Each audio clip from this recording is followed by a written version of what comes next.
masuk dalam doa syafaat yang akan dipimpin oleh Bapak Paulus. Saya bersilakan.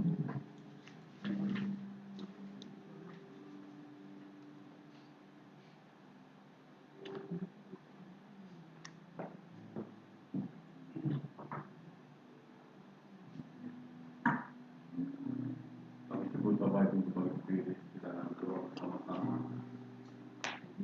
Bersatukan hati kita,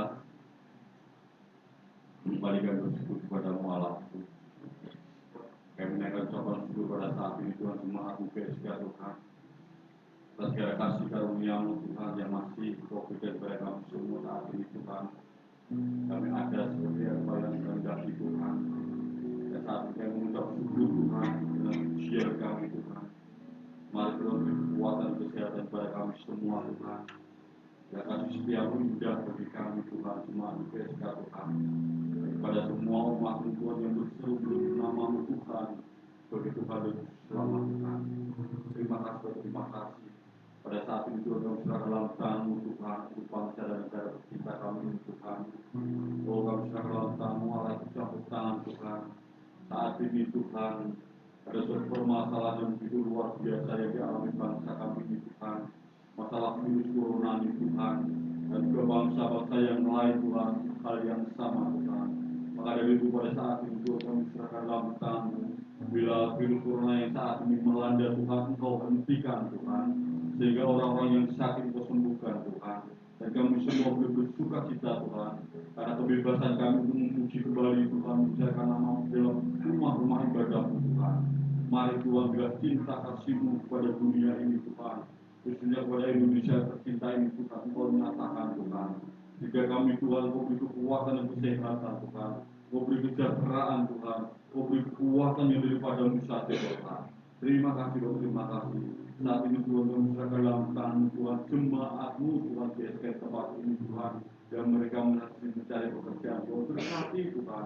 Hikmat malaikat yang kepada Engkau nyatakan Tuhan, apapun yang mereka inginkan Tuhan, apapun yang mereka butuhkan Tuhan melalui pekerjaan Tuhan, Kau berikan pekerjaan yang sesuai dengan kepastian para jemaat-Mu yang ada Bapak. Terima kasih. Kami serahkan Tuhan saat ini Tuhan. Kalau jemaat-Mu ada yang sakit Tuhan, Engkau ikut campur tangan Tuhan. Sakit apapun yang mereka derita Tuhan, sakit ringan maupun sakit berat Tuhan, Allah yang penuh kasih, kuasa Roh Kudus sendiri Tuhan akan ikut campur tangan, kuasa darah-Mu sendiri akan menyembuhkan Bapak. Dalam nama Yesus, kami tidak sebut satu persatu namanya Tuhan, UPSK Tuhan Tuhan. Tetapi Engkau sediakan pilih mereka satu persatu Tuhan, sehingga kesembuhan dan demi kesembuhan Tuhan nyata dalam hidup mereka secara pribadi Bapak. Terima kasih Tuhan, terima kasih. Kami serahkan dalam tangan saat ini juga Tuhan, jemaat UPSK Tuhan, membangun tempat dan juga mempersiapkan PSK yang dibuat Tuhan. Mari Tuhan, supaya kami bersatu padu Tuhan, bisa Tuhan mengumpulkan dana-dana Tuhan. Bahkan Allah juga akan mengirimkan dana-dana dari bangsa-bangsa lain, dari utara, selatan, timur, laut, timur, utara Tuhan, sehingga dana tersebut bisa berkumpul Tuhan untuk membangun gereja-Mu tiba-tiba ini Tuhan. Kami tahu semua ini Tuhan, kemuliaan nama-Mu saja Tuhan.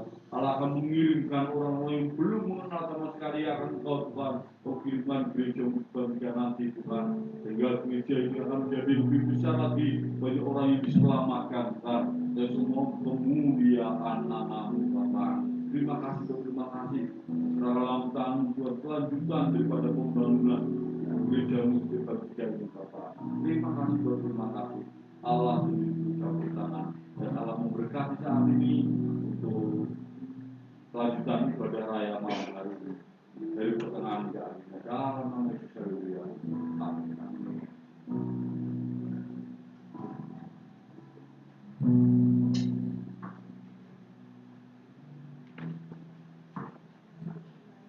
Silakan duduk kembali. Baiklah, kita akan mempersiapkan hati untuk mendengar firman Tuhan yang akan dibacakan oleh hambanya Pendeta Gali dengan pujian Tuhan hormat akan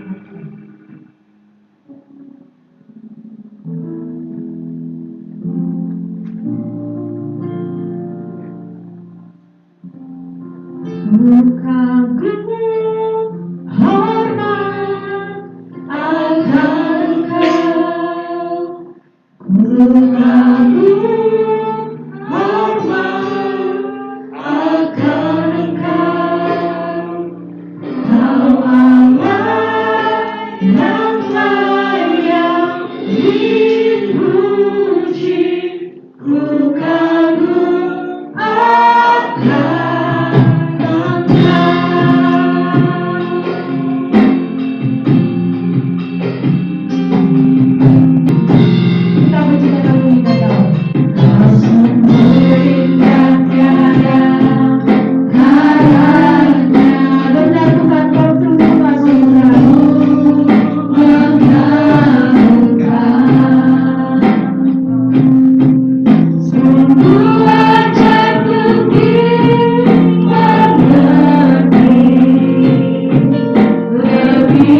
eh, dikatakan, oh pantas ini nggak ke gereja, ternyata hari tanggal merah, karena nggak seperti biasanya. Dan jujur juga kalau boleh mau kita dikatakan bahwasanya eh, kalau dulu kita mengenal akan ada yang namanya kalau bersama-sama kita justru lebih kuat, bersatu kita teguh. Tetapi untuk saat ini, kondisi yang sedang terjadi saat ini malah justru sebaliknya. Kalau kita justru bersatu, malah justru akan membuat kita runtuh. Oleh sebab itu banyak hal-hal yang menurut saya unpredictable, nggak bisa, sukar untuk diprediksi segala sesuatunya. Dan saya juga melihat bagaimana perkembangan ekonomi. Kita melihat segala sesuatu sudah mulai sulit. Bahkan kurs rupiah melemah terhadap dolar. Saya nggak tahu hari ini berapa, tapi saya kemarin sempat baca 16.000 katanya. Dan kita juga bisa melihat kita orang timur budayanya kalau kemana-mana senyum sapa sama orang, tetapi kita bisa melihat hari ini bangku-bangku kita mulai dibatasi jarak kalau bisa 1 meter lebih. Tidak ada salaman untuk sementara waktu. Bukan berarti enggak. Ini bukan budaya kita, bukan budaya timur. Budaya timur adalah budaya yang akrab, budaya yang ramah, budaya yang hangat. Kemana-mana kalau yang perempuan mungkin cupika-cupiki, cium ke kanan cium kiri. Kalau yang laki-laki bisa bro kemana. Tapi kita sedang dibatasi. Secara sosial kita sedang dibatasi. Dan saya kemarin jujur aja ada Bapak Gembala di dalam grup alumni kami ramai memperdebatkan, boleh nggak sih ibadah online atau nggak online, streaming atau enggak. Seru juga di dalamnya pakar-pakar teologi semua.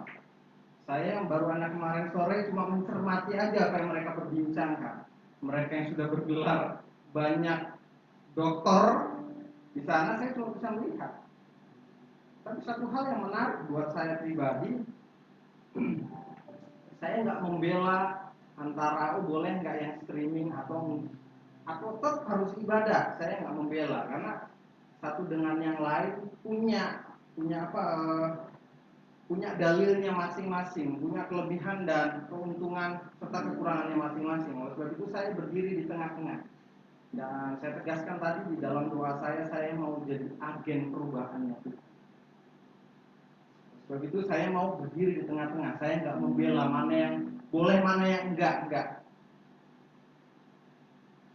Tetapi kalau jujur aja, gereja-gereja Tuhan dan pemimpin-pemimpin justru hari ini, minggu-minggu ini, bulan-bulan ini sedang terbagi dalam 2 kelompok, yang setuju dan tidak setuju. Ada yang setuju untuk mengadakan ibadahnya on streaming. Ya tentu mereka dengan dalil-dalil yang ada benernya juga kalau kita pikirkan, karena secara medis virus yang sedang kita hadapi ini bukan yang main-main. Mungkin kita kuat, tapi bagaimana orang yang ada di sekitar kita? Mungkin kita nggak menularkan secara langsung karena imun kita kebal.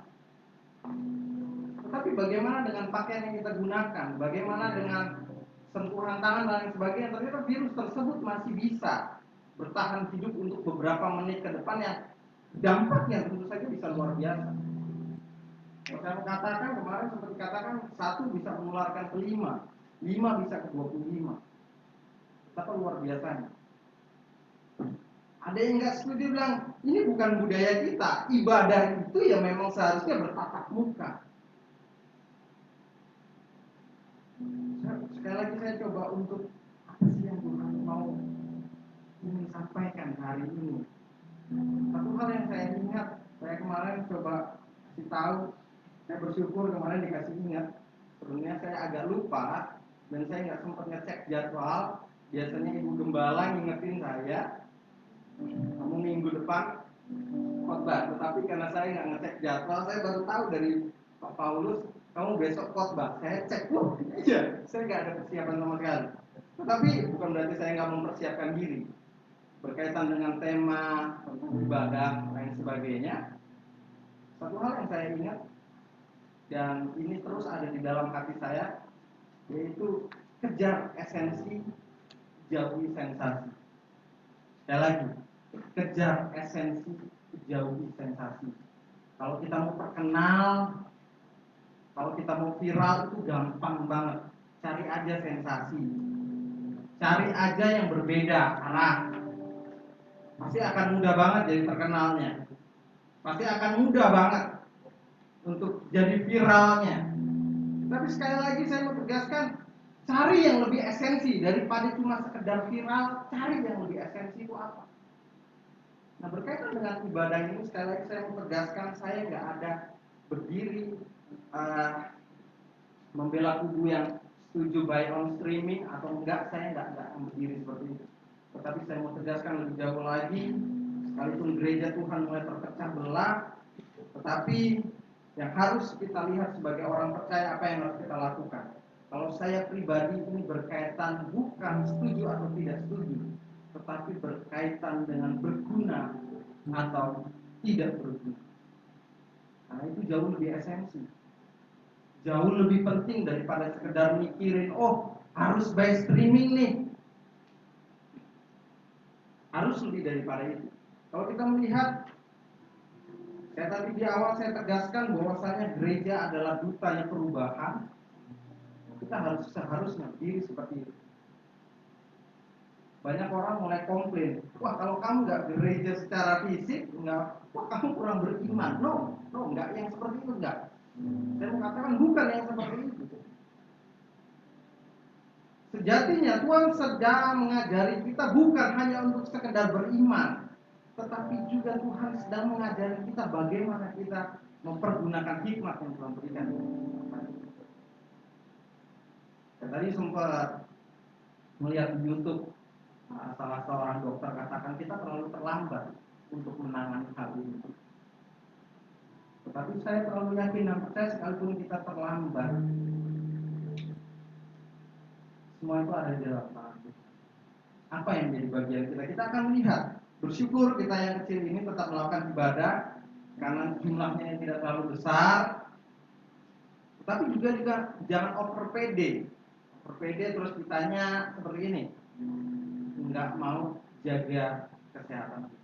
Kalau batuk, ayo mulai pakai masker, mulai biasakan mencuci tangan. Kemarin saya baca WA teman, dia katakan seperti ini, siapa bilang tahun 2020 atau abad ke-20 kita sudah bisa mulai buat pesawat dan lain sebagainya. Enggak, ternyata tahun 2020 abad 20 kita sedang diajari Pak, cara cuci tangan yang benar.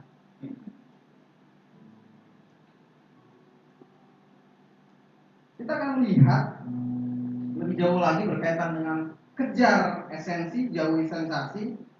Kalau menurut Kamus Bahasa Indonesia, ibadah itu perbuatan untuk menyatakan bakti kita kepada Allah yang didasari ketaatan, mengerjakan perintahnya dan menjauhi larangannya. Saya mau mengajak kita semua untuk membuka di dalam Ibrani pasal yang ke-10. Ibrani pasal yang ke-10. Saya nggak akan terlalu lama. Ayat yang ke-24 sampai ayat yang ke-25. Lembaga Alkitab memberikan judul perikop di sana berkaitan dengan ketekunan.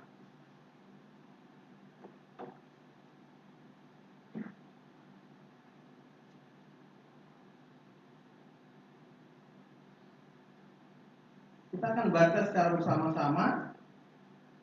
3, 2, 1. Marilah kita saling memperhatikan supaya kita saling mendorong dalam kasih dan dalam pekerjaan baik. Janganlah kita menjauhkan diri dari pertemuan-pertemuan ibadah kita, seperti dibiasakan oleh beberapa orang. Tetapi marilah kita saling menasihati dan semakin giat melakukan dan menjelang hari Tuhan yang mendekat. Amin. Saya akan baca ulang kembali ayat yang ke-24. Di sana dikatakan seperti ini, dan marilah kita saling memperhatikan supaya kita saling mendorong dalam kasih dan dalam pekerjaan baik. Janganlah kita menjauhkan diri dari pertemuan-pertemuan ibadah kita seperti dibiasakan oleh beberapa orang, tetapi marilah kita saling menasehati dan semakin giat melakukannya menjelang hari Tuhan yang mendekat. Kita tahu bahwasanya Allah itu adalah roh, dan barang siapa menyembahnya, ini yang jadi landasan hidup kita. Allah adalah roh, dan barang siapa menyembahnya harus menyembahnya dalam roh dan kebenaran. Oleh sebab itu tema khotbah saya, kejar esensi, jauhi sensasi, berkaitan dengan hal ini. Bukan bicara soal boleh atau enggak boleh nih, by streaming lain sebagainya. Kita akan capek menghabiskan banyak waktu dan tenaga hanya untuk mikirin boleh atau enggak boleh, setuju atau enggak setuju. Tetapi lebih daripada itu, secara sederhananya kalau saya ingin menganalogikan, memang kalau kita nggak ibadah di hari Minggu bersama-sama, setiap hari kitanya nggak ibadah. Itu kan jadi pertanyaan buat kita. Jangan-jangan kita mengharapkan setiap minggu kita tetap ibadah. Karena apa? Karena setiap hari kitanya nggak pernah melakukan ibadah. Jujur kalau buat saya pribadi itu nggak jadi halangan, karena itu permintaan pemerintah. Bagian firman Tuhan lain tegaskan bahwasanya kita pun harus tunduk sama pemerintah. Nah, satu-satunya cara untuk menanggulangi agar lonjakan penderita itu nggak banyak, satu-satunya cara mulai mengisolasi diri. Diliburkan sementara bukan berarti kita nggak beribadah di rumah. Memang di bagian lain orang kalau nanti keasikan mereka ibadah di rumah, nanti mereka nggak akan pernah lagi. Orang ada ibadah minggu aja, ada yang bolos, apalagi nggak ada.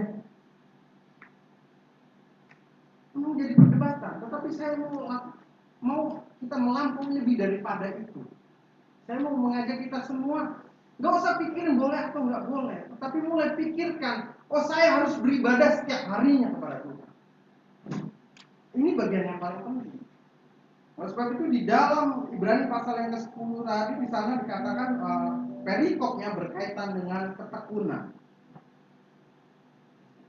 Bagian yang pertama, kejar esensi, yaitu berkaitan dengan saling memperhatikan. Di ayat yang ke-24 di sana dikatakan, dan marilah kita saling memperhatikan satu dengan yang lain. Kalau dalam bahasa aslinya itu diartikan seperti kata Noe, itu artinya untuk memahami, berkomentar, dan mengamati. Kata saling memperhatikan dalam bahasa aslinya itu kata Noe, yaitu untuk memahami, berkomentar, dan mengamati. Nah, banyak di antara kita terjebak ketika kita beribadah pun kita terjebak untuk apa? Berdiri jadi hakim buat orang lain. Padahal yang Tuhan mau saling memperhatikan kita satu dengan yang lain. Pernah nggak kita mungkin ada teman kita, ada keluarga kita, ada suami kita, ada istri kita, ada anak kita yang nggak pergi beribadah, hati kita justru kecut. Kenapa? Kok dianya nggak ibadah? Atau ketika mereka nggak ibadah, kitanya justru biasa-biasa aja. Itu urusan dia sama Tuhan. Nah, firman Tuhan malam hari ini, esensi pertama berkaitan dengan ibadah, saling memperhatikan satu dengan yang lain. Memperhatikan bukan memperhatikan cara duduknya, memperhatikan bukan cuma sekedar oh dia punya uang atau enggak, lebih jauh daripada itu. Dia ibadah atau enggak? Dia mengabdikan diri, dia mencoba untuk taat sama Tuhan atau enggak? Atau mungkin justru saat ada mungkin jemaat yang lain enggak hadir, Bapak Gembala, Ibu Gembala belum bisa kunjungi beliau, kita ini santai-santai aja, kita nggak masuk. Udah 2 minggu orang itu nggak kelihatan, tapi kita nggak santai-santai aja. Nah, firman Tuhan hari ini menjelaskan sama saling memperhatikan, mengamati, memperhatikan orang-orang yang ada di sekitar kita.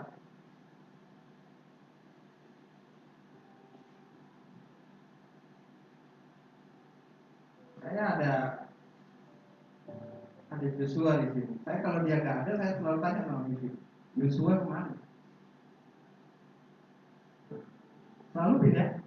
Ya walaupun nggak setiap minggu kalau dia datang ya mungkin saya tanya Joshua mana, orang ada orangnya. Tetapi kalau dia nggak ada pasti selalu saya Joshua kemana? Boleh cek sama teman-temannya. Saya selalu tanya kalau dia nggak ada. Saya selalu tanya Joshua kemana? Nah ini yang dimaksud sama Tuhan. Ini yang dimaksud dengan esensi. Kalau ada jemaat yang lain, kalau ada anggota tubuh Kristus yang lain nggak hadir, ayo mulai saling memperhatikan. Dia nggak datang karena apa? Sakit hati kan mungkin, nggak punya ongkos mungkin, atau mungkin sedang sakit mungkin. Kita nggak bisa tanggungkan seluruh beban penggembalaan itu sama Bapak Gembala aja, enggak. Jemaat Tuhan pun harus turut ambil bagian di dalamnya, saling memperhatikan kita. Oh dia nggak bisa hadir nih, mungkin karena berhalangan lain sebagainya. Nah ini yang Tuhan mau. Bagian yang pertama, marilah kita saling memahami keadaan orang-orang di sekitar kita. Jujur momen-momen seperti ini saat dipenuhi sama COVID beritanya, ini adalah momen yang paling tepat untuk kita mulai memperhatikan orang-orang di sekitar kita. Saya berharap ajakan untuk mendoakan orang di samping kita itu nggak cuma berhenti di gereja aja, tetapi terus lakukan di rumah, dalam ibadah kita secara pribadi dengan Tuhan. Lakukan hal tersebut. Mungkin orang itu nggak pernah cerita sama kita apa yang jadi pergumulan sesungguhnya, tetapi kita bisa terus support dia dalam doa kita. Itu bagian yang pertama. Momen situasi seperti ini kita manfaatkan untuk mengamati orang lain, mengamati jemaat lain, mengamati tubuh Kristus yang lain. Momen yang tepat untuk kita mulai selalu memperhatikan. Inilah esensi dari ibadah, memperhatikan yang lain, turut ambil bagian di dalamnya, berembuk. Kalau mungkin saja orang di sekitar kita butuh doa kita, ajak sharing. Siapa tahu dengan sharing yang kita bangun, dengan firman Tuhan yang kita berikan, atau mungkin juga enggak firman Tuhan yang kita berikan, dengan doa yang kita ucapkan, imannya kepada Kristus semakin terus bertumbuh. Turut ambil bagian di dalamnya. Saya teringat dengan sebuah statement seperti ini. Saya senang. Bila belum bisa jadi berkat, setidaknya kita jangan jadi jerat atau hambatan untuk orang lain bertumbuh. Sekali lagi, bila belum bisa jadi berkat, setidaknya kita jangan jadi jerat atau hambatan buat orang lain bertumbuh. Tapi kalau kita bisa jadi berkat, yuk sama-sama saling memperhatikan. Ada rasa gimana gitu kalau mungkin jemaat lain, saudara seiman kita yang lain nggak datang. Aduh, kenapa dengan beliau? Mulai cari tahu, mulai perhatikan. Ini penting. Esensi yang pertama yang diingatkan sama kita berkaitan dengan memahami, mengamati orang-orang yang ada di sekitar kita. Itu bagian yang pertama. Di dalam Galatia pasal yang ke-6, salah seorang bisa membacanya buat kita. Galatia pasal yang ke-6, mengapa kita harus saling support satu dengan yang lain? Galatia pasal yang ke-6 ayat yang kedua, mungkin bisa ditampilkan.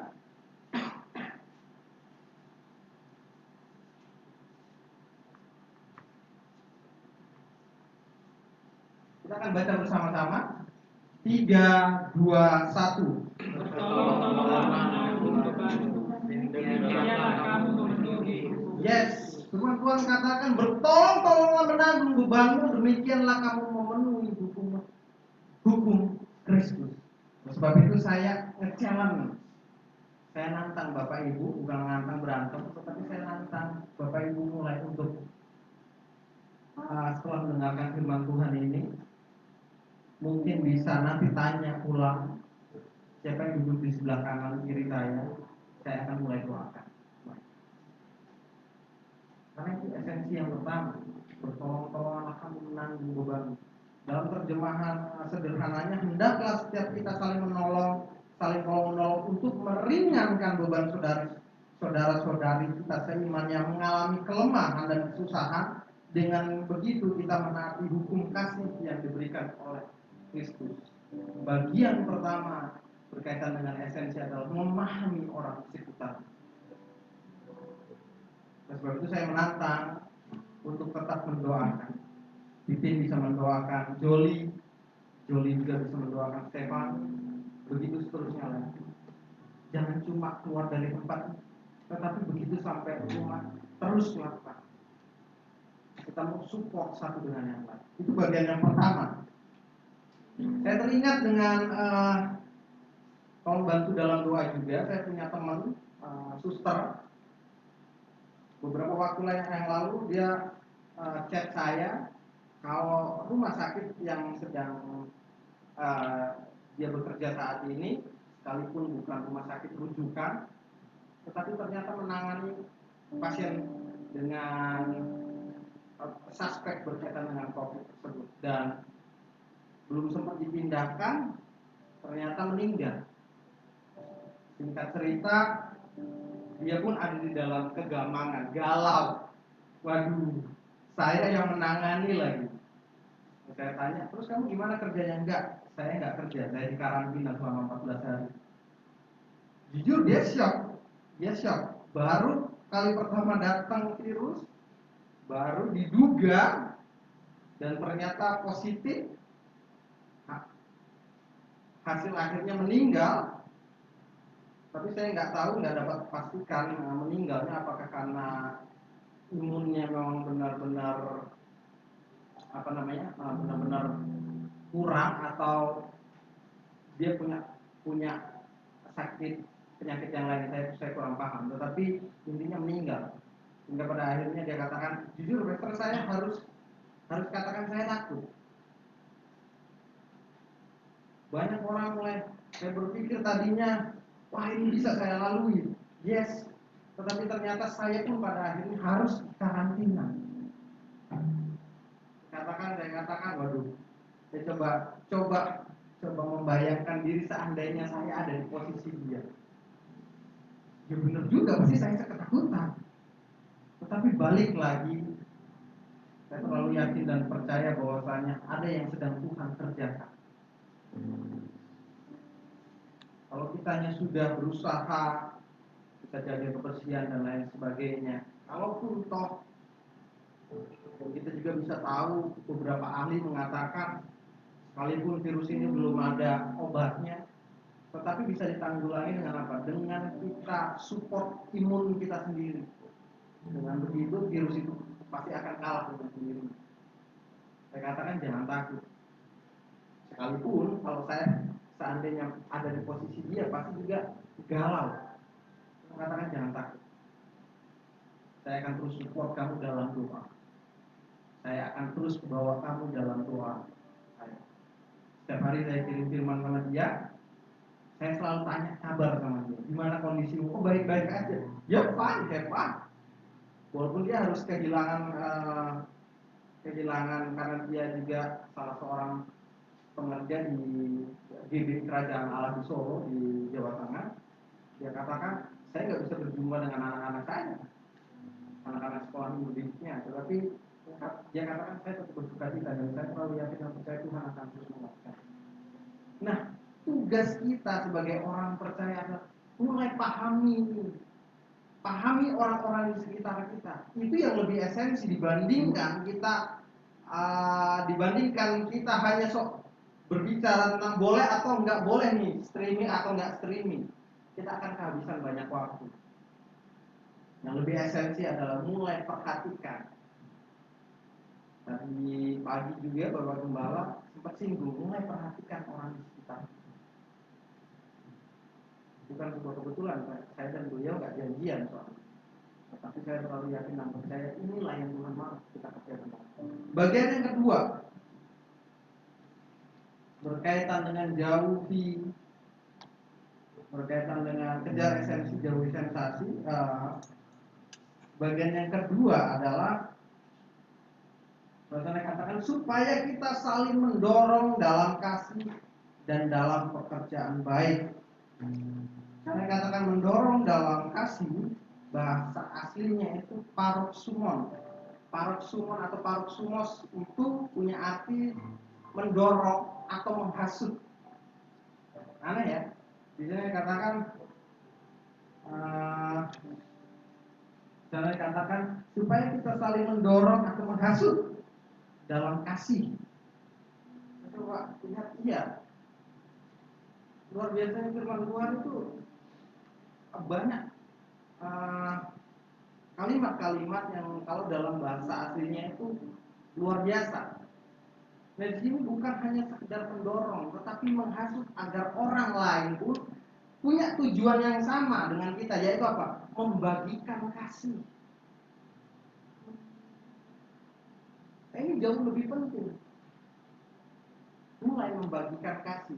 Seberapa banyak di antara kita hari ini hanya sibuk menghasut, oh si A ini jelek nih, kurangnya begini dan begitu. Si A jelekin si B jelekin si C jelekin si D, begitu seterusnya, menghasut hal yang buruk. Tetapi firman Tuhan di sini dikatakan bukan hanya sekedar mendorong, tetapi juga mempengaruhi agar orang lain tersebut membagikan kasih. Ini penting. Kalau kita mau melihat lebih jauh lagi, firman Tuhan katakan di dalam Yakobus pasal yang ke-1, bisa kita buka di sana. Kenapa harus menghasut atau mendorong? Ternyata di dalam Yakobus 1 ayat yang 26 boleh dibuka.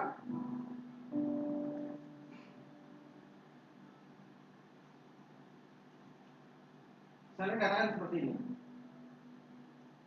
Jikalau ada seseorang yang menganggap dirinya beribadah, tetapi tidak mengekang lidahnya, ia menipu dirinya sendiri, maka sia-sialah ibadahnya.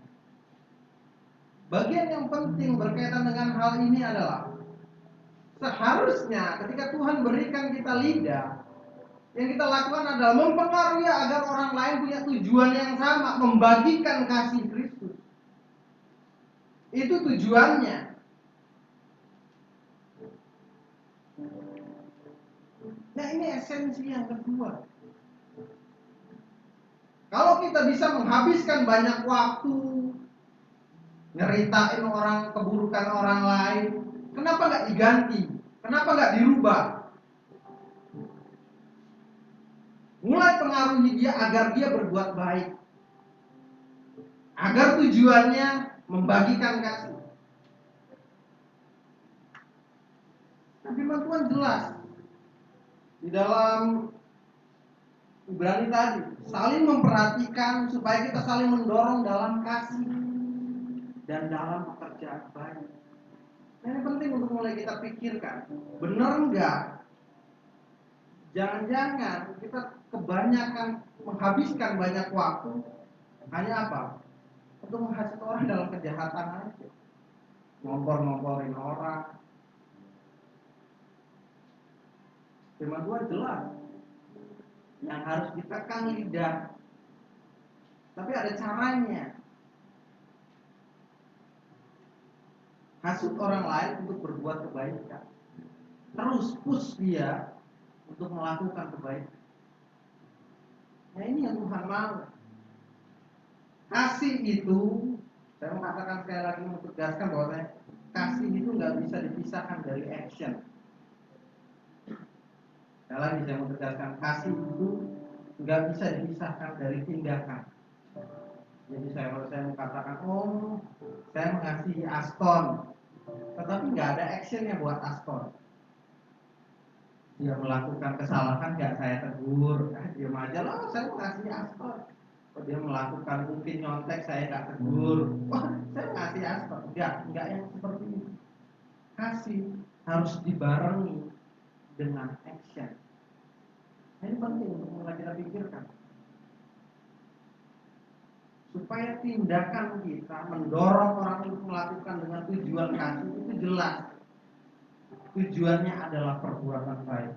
Nah, seberapa banyak di antara kita saat ini berlomba-lomba mendorong atau menghasut orang untuk bertindak dalam kasih. Sehingga kita nggak cuma sekedar mengejar sensasi. Hilangkan perdebatan boleh atau nggak boleh. Tetapi kita justru mulai pikirkan yang lebih penting. Sudahkah kita ketika kita beribadah, kita mulai mempengaruhi orang lain untuk ayo kita buat kebaikan. Kalau bicara tentang kebaikan susah. Sebuah ilustrasi yang mengatakan kamu ngasih makan anjing 3 hari, dia akan mengenang kamu lebih dari 3 tahun. Kalau kamu ngasih kebaikan atau ngasih makan orang 3 tahun, dalam 3 hari kamu punya jahat, dia akan lupa dengan segala kebaikan. Tapi jangan berhenti sampai di situ, terus lakukan kebaikan. Tujuan kita adalah actionnya perbuatan baik di dalam kasih, support orang lain untuk melakukan, sehingga tujuan perbuatan baik sampai kepada orang-orang yang ada dalam lingkungan kita. Saya bersyukur gereja Tuhan di tempat ini turut ambil bagian. Kita mau peduli dengan kesehatan negara ini. Kita turut peduli dengan kesehatan orang-orang di sekitar kita. Sekalipun mungkin kedepannya akan semakin sulit, tapi kita harus tetap yakin dan percaya bahwa Tuhan akan terus mampukan kita. Kita harus bersehati, harus percaya. Sebab itu bagian yang pertama tadi saya nggak akan terlalu panjang lebar berkaitan dengan Ibrani pasal 10 ayat yang ke-24 sampai ayat yang ke-25 ini. Tapi 2 bagian ini, mari kita mulai renungkan lebih jauh. Ada sebuah video yang akan menutup khotbah saya. Boleh dimatikan sedikit? Kasih redup sedikit.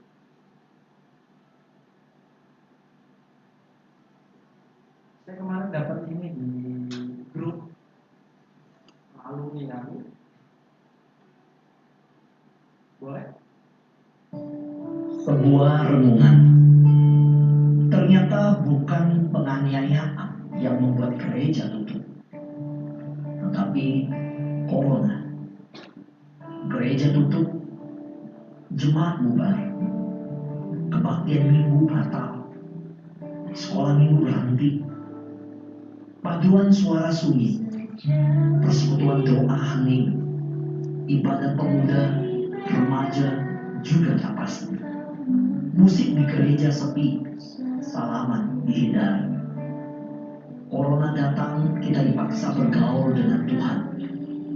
Corona datang membawa pesan ritual itu rapuh. Bergaul dengan Tuhan itu bukan di tembok ratapan, bukan di dalam gereja, bukan di mimbar khotbah, bukan dalam ruangan doa gereja, bukan pada panggilan lonceng gereja, bukan dalam kebaktian minggu, bukan dengan jabat tangan, melainkan pada kesendirian kita di rumah, saat kita masuk dalam kamar, menutup pintu dan berdoa kepada Bapa yang ada di tempat tersembunyi. Corona mengajari kita, Tuhan itu bukan hanya ada pada ibadah dalam keramaian. Tuhan itu bukan hanya ada pada liturgi. Tuhan itu ada pada setiap situasi.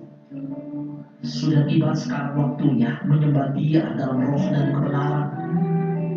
Corona memurnikan iman kita, bahwa jangan ada Allah lain di hadapanku, bahwa tak ada yang boleh memperhalakan apapun juga, bahwa tak boleh ada yang tersisa kecuali Tuhan itu sendiri.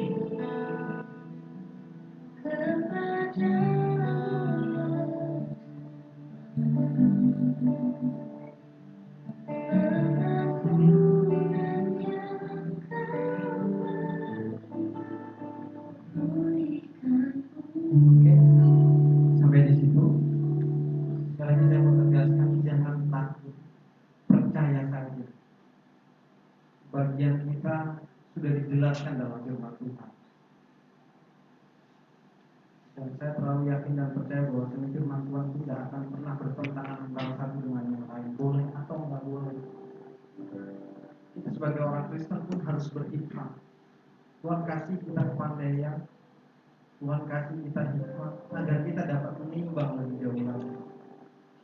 Oleh sebab itu, hal yang lebih penting bukan memperdebatkan antara boleh atau enggak boleh. Bagian yang penting, yang lebih penting adalah perhatikan orang-orang di sekitar. Perhatikan kerohanian mereka. Perhatikan sampai sejauh mana mereka boleh terus berjalan bersama-sama dengan kita. Kalau ada yang mundur, kita support mereka. Hanya untuk sementara waktu, bukan untuk selamanya. Hanya untuk sementara waktu kita menghadapi ini bersama-sama dengan Tuhan. Harapan saya ke depannya, gereja itu turut ambil bagian jadi agennya Tuhan. Amin. Saya beri kesempatan buat kita semua saat ini tunduk di hadapan Tuhan. Dan berikan kesempatan kita semua untuk berdoa.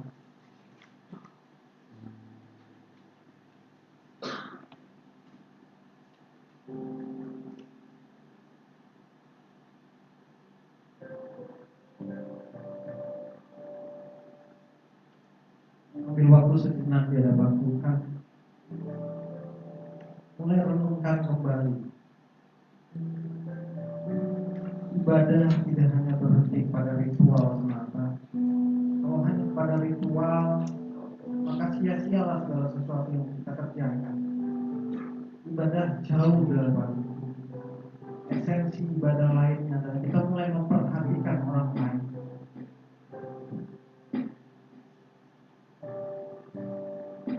Mulai gusar kalau seandainya jemaat lain, keluarga kita, istri kita, suami kita, anak-anak kita justru mulai menjauhkan diri dari Tuhan. Mulai gusar kalau hal itu terjadi.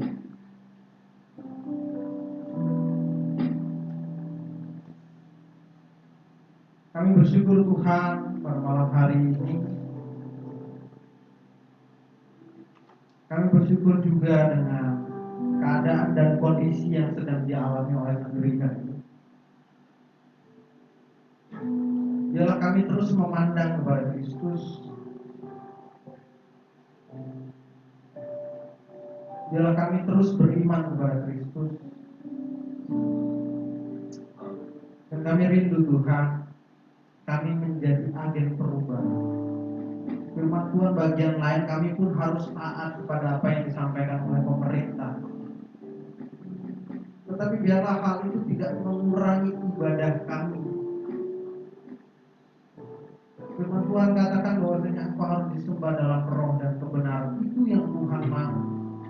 Ibadah tidak berbicara tentang tempatnya. Ibadah adalah berbicara tentang hubungan kami dengan Tuhan. Kami rindu Tuhan. Kami rindu menjadi agen perubahan ya Tuhan. Kami rindu kami boleh memperhatikan orang-orang sekitar kami. Bahkan kami pun rindu kami mempush mereka agar mereka melakukan yang baik, perbuatan-perbuatan yang baik yang dilandasi oleh kasih Kristus. Kami berdoa saat ini untuk jemaat Tuhan di tempat ini. Biarlah Tuhan sendiri yang curahkan kepada kami hikmat, pemahaman, kewahyuan, sehingga apa yang boleh disampaikan oleh hamba-Mu boleh memberkati setiap kami. Kami support Bapak Gembala kami. Biarlah setiap keputusan-keputusan yang diambil ini merupakan pergumulan doa pribadi beliau dengan Tuhan, sehingga kami pun harus tetap sepakat. Dan kalau beliau boleh mengambil keputusan, ini merupakan yang terbaik untuk gereja Tuhan di tempat ini. Kami rindu Tuhan, kami terus topang beliau dalam setiap pekerjaannya, keluarganya, anak cucu, mantu, bahkan apapun yang saat ini yang sedang dirindukan oleh beliau, dalam nama Yesus kami support. Kami juga berdoa untuk jemaat-jemaat Tuhan, untuk ibadah pagi, untuk ibadah malam, mereka yang lalai, mereka yang mundur, bahkan mereka yang mulai menjauhkan diri dalam ibadah. Dalam nama Yesus kami memohon Tuhan boleh jadikan kami sebagai agen perubahan, sehingga kami boleh membawa mereka kembali kepada Tuhan. Kami rindu kami menjadi bagian berkat buat orang. Makasih Yesus, makasih ya Bapak. Maka jemaat Tuhan di tempat ini yang mungkin sedang mengalami pergumulan pun tidak luput dari pandangan mata Tuhan. Kami rindu Tuhan memberkati mereka, mereka yang sedang merindukan banyak hal terjadi dalam hidup mereka. Tuhan pun turut campur dalam hidup. Makasih ya Bapak. Abang sudah selesai berbicara. Biarlah Roh Kudus sendiri yang menerjemahkan bahasa hamba, dan dia lagi boleh terus memberkati kami, menguatkan kami, dan menjadikan kami untuk semakin lebih kuat lagi di dalam. Hanya dalam nama Tuhan Yesus Kristus yang sudah diberkati Tuhan, sama-sama katakan amin. Saya serahkan kepada pemimpin pujian.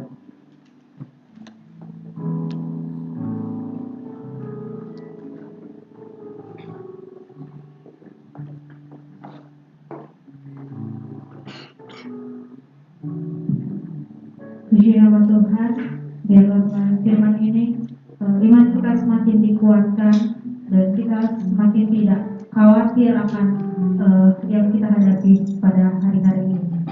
Dan biarlah Tuhan sendiri yang memakai Kak Gali untuk pelayanannya lebih luas lagi, lebih dahsyat lagi.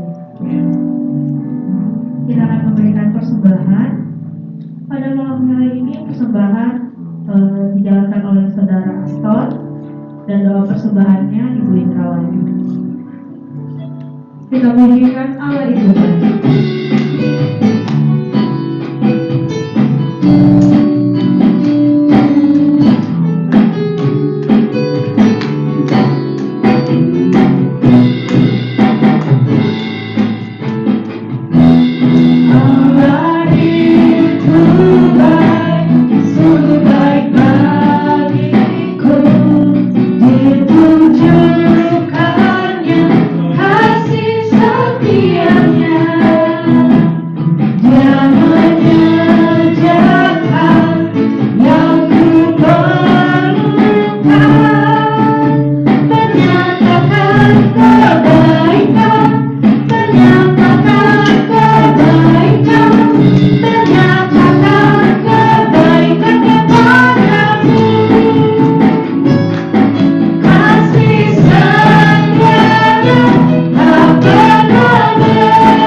dunia kami boleh saling menguatkan, saling menolong Tuhan dalam segala masalah kesulitan yang kami hadapi dalam kehidupan kami ya Bapa.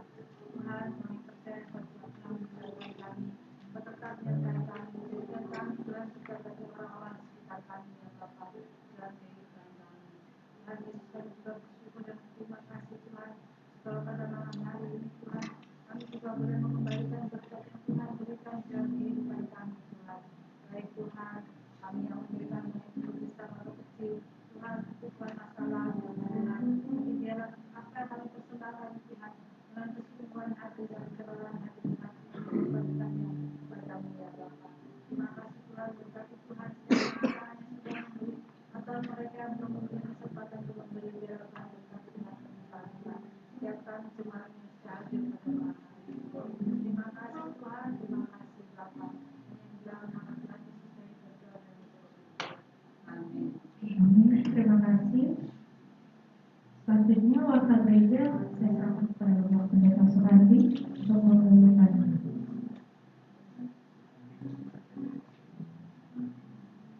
Ya, Ibu Bapak, saudara-saudara dikasih Tuhan, selamat malam. Berkaitan dengan virus corona, ya, di mana Indonesia sudah ada 500 hari ini yang terkena virus corona. Jadi gereja Tuhan juga dipanggil untuk ya, supaya virus corona ini bisa dihambat, ya, bisa jangan sampai sebarannya itu semakin hari semakin menimbang dari permintaan Bapak Presiden Jokowi bahwa gereja Tuhan sebaiknya mengadakan ibadah di rumah. Demikian juga pemerintah daerah, kita dianjurkan untuk melakukan ibadahnya di rumah. Terus juga gereja Sidang Kristus, ya, Sinode Gereja Sidang Kristus menganjurkan bahwa kita mengadakan kebaktiannya di rumah. Ya. Berdasarkan pertimbangan-pertimbangan itu, jadi sesudah hari ini, maka 2 minggu ke depan kita akan mengadakan ibadahnya di rumah. Baik kebaktian malam tanggal 29, kebaktian pagi juga, terus doa ya, hari Selasa jam 7 juga diadakannya di rumah. Kegiatan-kegiatan yang lain ya, itu seperti kateksasi dan kegiatan sekolah minggu, remaja, kelas besar ya, itu dilaksanakan di rumah. Jadi gereja kita akan mencoba pelayanan streaming, jadi doa ya, setiap hari Selasa jam 7, mudah-mudahan kita belum pernah coba juga, mudah-mudahan bisa jalan dengan lancar. Demikian juga kebaktian pagi dan kebaktian malam. Jadi dengan sangat menyesal ya, yang biasanya kebaktian bersama-sama sekarang berkeluarga di rumah masing-masing. Tetap berdoa, tetap membaca Alkitab, tetap mendukung satu dengan yang lain. Jangan lupa saudara, warga gereja ini dibawa pulang. Dan bila ada keperluan di sana ada nomor telepon. Kita tidak tahu sebaran corona ini apakah setelah 2 minggu selesai, mudah-mudahan, atau 3 minggu atau 1 bulan atau lebih, yang kita serahkan kepada Tuhan.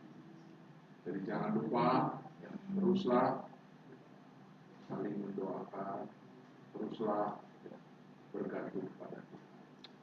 Terima kasih Tuhan yang berkati.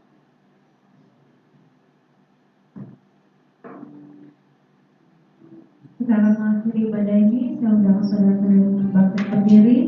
Kita bunyikan doksologi dan amsong. Doa berkat akan disampaikan oleh Bapak Pendeta Suhardi.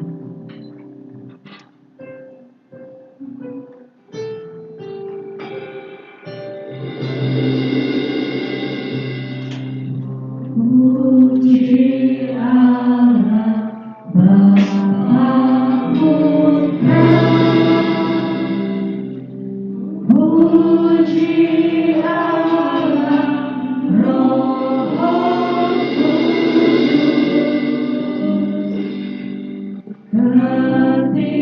ketiganya yang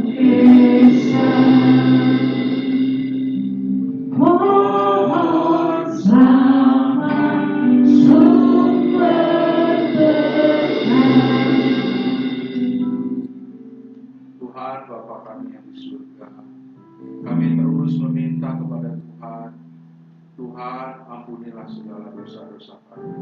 Kami begitu lemah, kami begitu rapuh, kami begitu sangat khawatir dan ketakutan. Tuhan tolong, Tuhan jaga kami, Tuhan lindungi kami, jauhkan kami dari segala pencobaan. Berkati kami di dalam ibadah kami. Berkati pekerjaan anak-anak. Berikan kami kesehatan. Jadikan kami terang-Mu di tempat kegelapan. Saudara-saudara yang dikasihi Tuhan, pulanglah ke rumahmu masing-masing dan terimalah berkat-berkat-Nya. Kiranya kasih dari Allah Bapa, anugerah daripada Tuhan Yesus Kristus, kuasa dan pertolongan dari Roh Kudus menyertai saudara-saudara sekalian. Amin.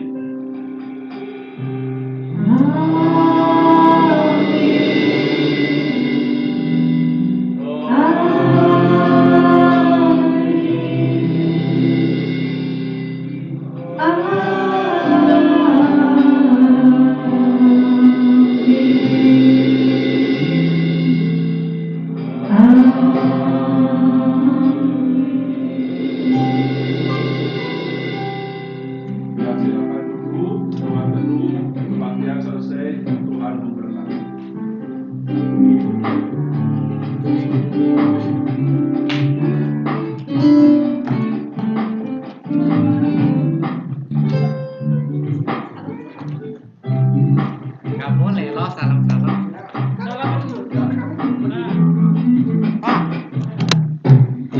Kita mungkin